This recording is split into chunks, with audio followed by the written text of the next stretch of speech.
Hello and welcome back to the Lincoln Loco 2. Today we have got two important games. First up, Schalke in the Champions League before we take on West Ham in the Premier League, who are just above us in the table. So that's going to be a very exciting game. As you might be able to tell, the voice is getting a little bit worse actually, and there's also a bit of a cold coming as well, I believe. So a bit frustrating, especially as this weekend is like the first weekend in a while that I've got pretty much no plans at all. So I was just going to try and get as much recording as possible done this weekend. That's probably not going to happen now because of the voice and things like that, but it does mean I can actually go and make things like thumbnails and intros for FM19 and other things coming out pretty soon, which I haven't really got around to doing yet because I just like making videos instead of that kind of stuff. So actually, it means I can be productive in other ways, but I would like to make some videos instead. But the voice, I don't think it's going to hold out this weekend if I'm talking all weekend. Anyway, before we get into the main parts of today's episode, we need to go over what's happened since you were last here for a 2-0 win against Brighton and a famous 3-0 win away from home in Madrid against Real Madrid. What an absolute result that one was. And to finish it off, we then lost 2-0 against Wolverhampton Wanderers the next game. That was the first loss of the season, and clearly the players just couldn't hack it after that. They must have been exhausted after that Real Madrid game, left it all on the pitch in that performance. And Wolves came along and trounced us 2-0. Bizu missed a penalty as well and also picked up a little bit of an injury, so we didn't have the best of games that time around, but it was... yeah, I suppose it was okay in the grand scheme of things. We're overdue a loss, I suppose, and we're expecting a few losses. And considering it's the only loss as well that we've had so far this season, I'm not too fussed about it. Because we did bounce back the game afterwards as Tobias Klaassen scored the goal in the 81st minute to make sure we beat Leicester City 1-0. Before we travelled to Schalke in the Champions League and picked up a 1-1 draw. This time Bizu scoring from the penalty spot. So that was quite good for him to finally get on the score sheet.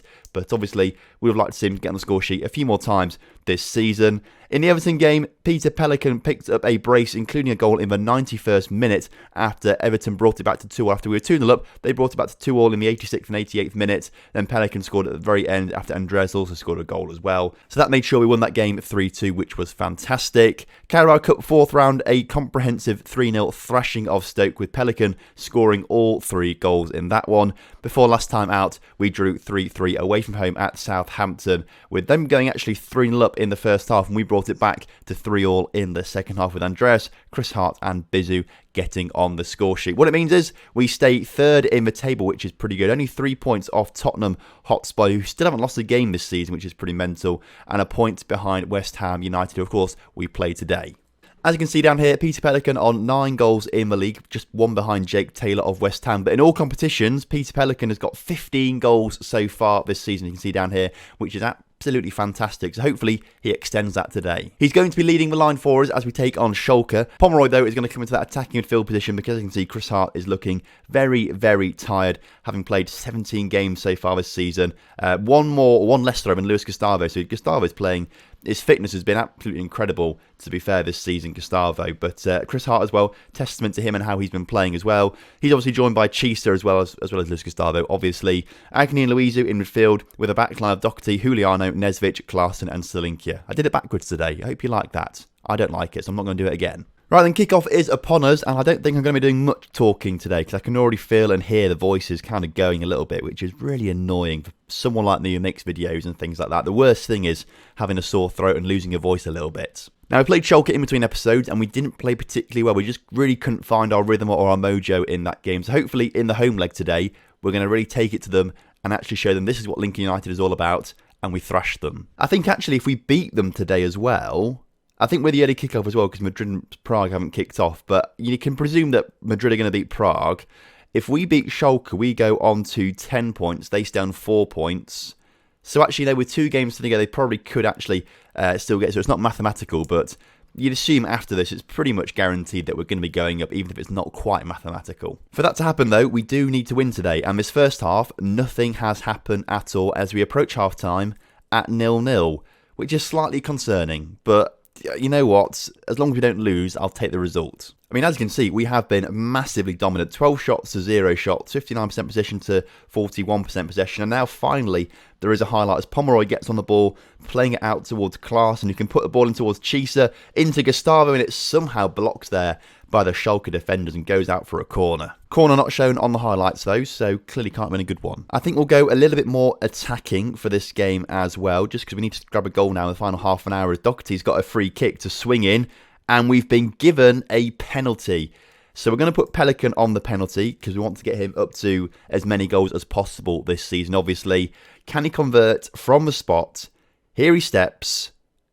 Back of the net. You love to see it like that. Also, Pomeroy running across the D there. I'm not quite sure if that's allowed or not, but we've not been told to retake it, so fine by me. But yeah, I'm not quite sure what he was doing here, Pomeroy, but fair play. We scored the goal at least. That's all that matters. So actually what we will do is we'll go off attacking, back down to positive, just because we don't want to concede any goals, although they've not had a shot yet in today's game. So that's quite good going for us, but you can almost imagine 90th minute, first shot of the game, they equalise. And that penalty may have been just about the only decent highlight all game, because the game's coming to a close now. Schalke have had their one shot, and it's not done any damage clearly. And as the clock ticks down, it's been quite boring. It's been very quick, but we got the goal. We've got the 3 points. We're pretty much... In fact, we could actually be guaranteed. I'm not sure if the Champions League stuff's done on head-to-head. It could be done on head-to-head record. Obviously, as Pelicans just scored a goal there as well, we've now got better head-to-head record against Schalke because we've won one, drawn one. So actually, this could actually be a mathematical progression into the knockout stages. That's the word I was looking for, maybe. I don't know. But we could be going through to knockout stages now, which is really, really good. As Luis Gustavo... Why does it count as Pelican's goal? Why does it say Peter Pelican? Unless Gustavo had a shot and it hit Pelican and it's counted it as goal for some reason. It's gone down as Pelican's goal, I believe. I mean, Gustavo is going to be very, very cross with that. But we have won 2-0. Pelican with both the goals apparently out there. But that takes him up to 17 so far this season, which is a superb return already. Just going to rest the players now as well, because they're getting to that stage now where they're just getting tired constantly, no matter how much we rotate them. So 2 days rest for all those players that started in that game. We've got 4 days off until the West Ham United game as well. So hopefully by that point we'll have some fresh players, but it's going to be a tough game. Also good to see our under-18s get another massive win in the Champions League. This time 6-0 against Schalke. The under-18s, they're going on to win the Champions League. I can already feel it. But now as we enter into our league game against West Ham United, Chris Hart is going to come back on the pitch for Pomeroy. Agony looking tired out there, so we're going to bring on... Where's Luizu gone? Oh, he's on the pitch already. Andreas, that's me to bring back on, of course. Andreas, I completely forgot about him, actually. Andreas is the player who's struggled with injuries recently and things like that, which hasn't been brilliant, but we need to put, we need to take Brad Parker off, and, or which one do we take off? We'll take, yeah, Parker off and put Agnew back on the bench and things like that. But yeah, Andreas is one that struggled with injuries recently, but has come back, played in the 23s a few times, so he's been okay. We're also going to take Klaassen off and put Kooks on as well, just to give Klaassen a rest. But other than that, I'm happy with that lineup. Let's go for it. Right then, kickoff is upon us here today. Again, we're looking for a really positive result. I didn't think we'd still really be in this position. I thought we might have dropped down the table by now a little bit, but we haven't. We're still in that top 3, which is really good. So if we can take West Ham today and beat them, that'll be a superb result. However, if we can do it in as few highlights as possible, so I don't have to talk too much, that would be perfect. Hopefully, though, a chance for us to come forward now as the ball is put forward to Luis Gustavo, who can find a cross. Can't find the cross, unfortunately, and West Ham looking to counter-attack, although Luizu wins the ball, and it goes through to Doherty, back into Hart, who can put it into Fabian Chisa, who somehow puts it over from that kind of angle and range. He needs to hit my target from there. The rest of the first half is going by pretty slowly, although Chris Hart grabs a goal there from a massive defensive error from West Ham. Then number 10, Taylor, tries to clear the ball, but just heads it down.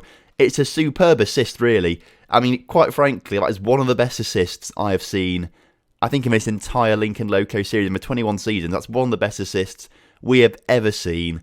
And luckily, it works out in our favour. As Hart coming forward once again, tackled. I thought it could have been a foul, but it wasn't a foul. Felix now.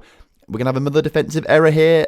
Not quite, as Doherty now collects the ball. Plays it back to Juliana, who plays it up towards our strikers. But Hart collects the rebound there. Puts it into Luis Gustavo.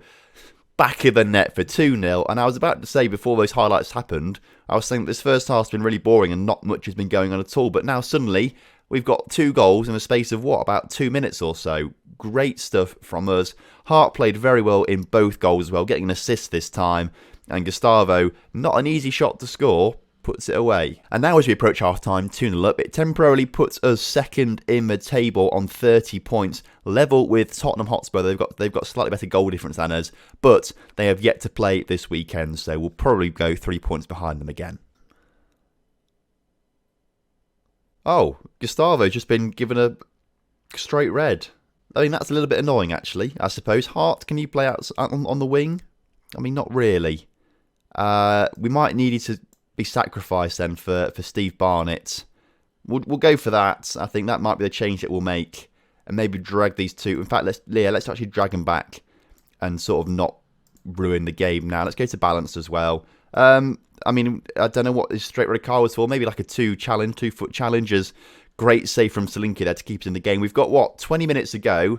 We should be okay to keep our 2-goal lead, I think. But we're going to miss Gustavo for 3 games now. And that's big. Oh, but now their man, I've just read down here, has done a 2-footed challenge on Luizu. So they've got a man sent off now as well. So really, we're just sitting here until full time now, aren't we? Had he just come on the pitch as well? I think he might have just come on the pitch, that guy just got sent off. We'll have a quick look at this in a second as we nearly give the ball away cheaply. Pelican with a great interception there. That was fantastic. Well, not interception, he just connected to the pass, didn't he? But did very well in doing so. As he's now on the ball, putting a cross into Chisa, who puts it just wide of the post. Yeah, by looks of things, the guy who got sent off came on in the 76th minute and then got sent off in the... It said so there. 76th minute came on the pitch. 78th minute was sent off with a straight red. I mean, that's a pretty good impression to make, isn't it, on your manager, as Chisa again putting a shot over the bar. Have we seen Chisa put a shot on target in today's episode? Because I don't think he has done, which is a little bit annoying. Either way, it doesn't matter because we've won our second game in a row 2-0, which is absolutely fantastic. We go second in the table as well. It's a brilliant, brilliant episode. Before we finish off today's episode, we'll have a quick look and see how Tottenham get on against Manchester United. Hopefully United do us a favour and beat them. That would be really... And beat them like 4-0, because then we'll go top of the table on goal difference. That would be really good. They draw 1-1, so only 1 point behind Tottenham now. So that's pretty decent. Oh, interestingly, our very next game is against Tottenham, which is mental, actually. So, and then Slavia...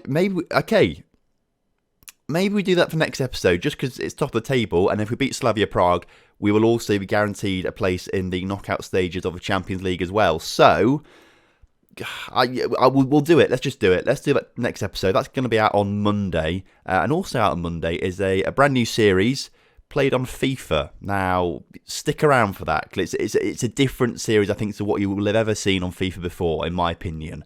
I don't think anything like this has come out before, so you should watch it. If we do this game, though, next episode, we will probably skip that Real Madrid game in the final Champions League group, because if we already qualify, there's no point. And then we'll probably have to try and skip through most of December to try and get on with this season just a little bit, so we're not really dawdling too much, and we can focus on like the cups and things like that. And we want to try and win a cup this season. Maybe, well, hopefully like a Champions League. That's the aim, but I'm not sure we're going to be capable of doing that really. But either way, Tottenham and Slavia Prague next episode. So thank you very much for watching today's episode. I hope you have enjoyed it. And if you have done, please do drop a like on the video for me and subscribe to the channel if you are new around here. And I'll tell you what, I'll see you next time for some more Lincoln Loco action, and it could be massive.